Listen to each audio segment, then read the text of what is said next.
बिस्मिल्लाहिर्रहमानिर्रहीम। अस्सलाम वालेकुम। कैसे हैं आप सब? आई होप सब ठीक होंगे। तो आज मैं आपको देगी स्टाइल आलू गोश्त बनाना बताऊंगी। आप इसे दावतों में भी बना सकते हैं और ये बनाना बेहद आसान है।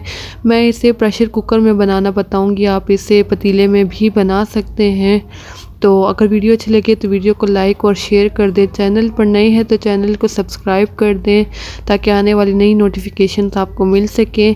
स्टार्ट करते हैं। आलू गोश्त बनाने के लिए सबसे पहले मैं कुछ मसालों को पहले रोस्ट कर लूँगी, इससे इसकी खुशबू और फ्लेवर दोनों बहुत अच्छे आएंगे। इसके लिए मैंने लिया है आधा खाने के चम्मच सौंफ, आधा खाने के चम्मच ज़ीरा, आधा खाने के चम्मच धनिया, 2 से 3 अदद दालचीनी के स्टिक्स हैं, 2 हरी इलायचियाँ हैं, 8 से 10 अदद काली मिर्चें हैं और 3 से 4 अदद लौंग्स हैं।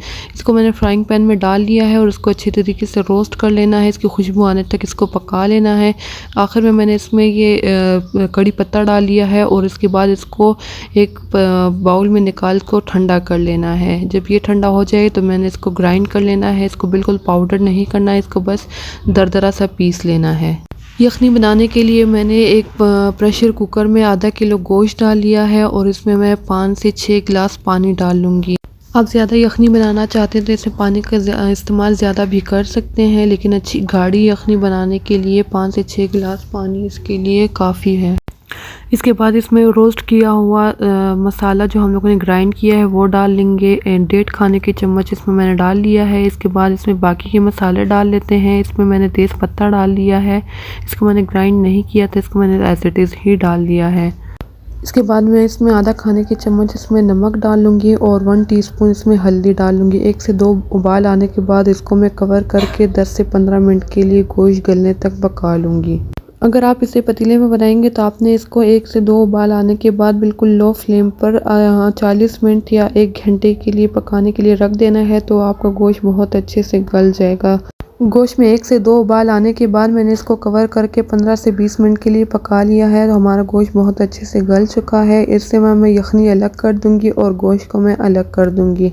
एक देचकी में मैंने आधे कप के करीब घी डालकर इसको अच्छे से गर्म कर लिया है। इसमें मैं 2 दरमियाने साइज़ के कटे हुए प्याज डालकर पका लूँगी। मैंने इसमें आधा कप घी डाला है, आप चाहें तो इसमें ज़्यादा घी भी डाल सकते हैं, लेकिन मैंने इसमें यखनी डालनी है तो इसलिए इसमें मैंने ज़्यादा घी या ऑयल का इस्तेमाल नहीं करूँगी।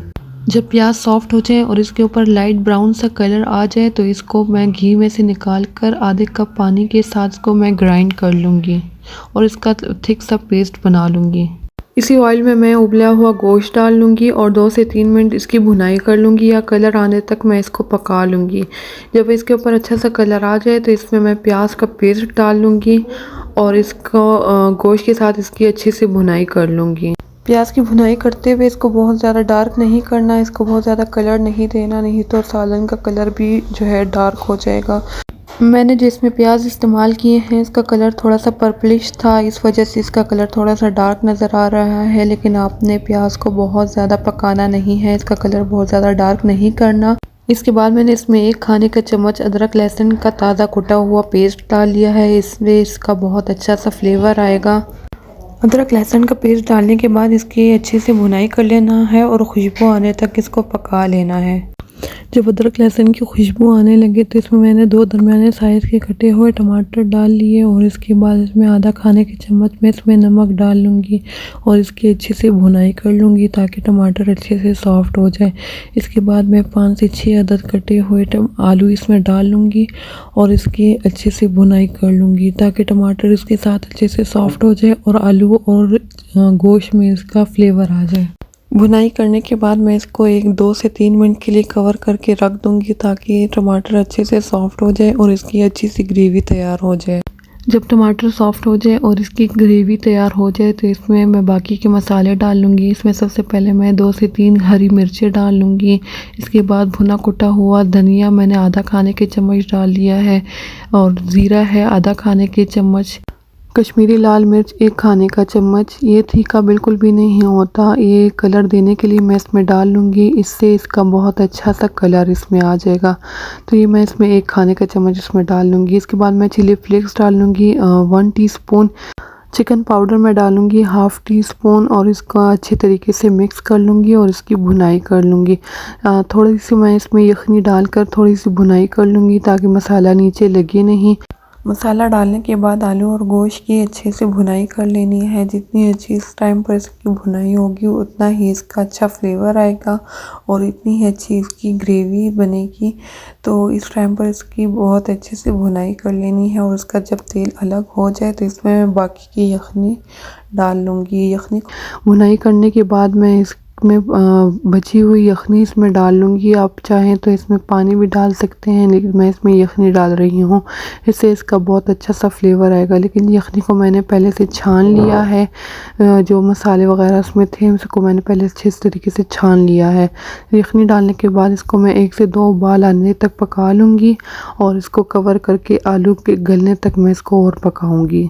8 से 10 मिनट के बाद जब आलू अच्छे तरीके से गल जाए तो इसमें मैं 1 टीस्पून कसूरी मेथी डाल लूँगी और इसको मिक्स करने के बाद 1 मिनट के लिए मैं इसको पका लूँगी।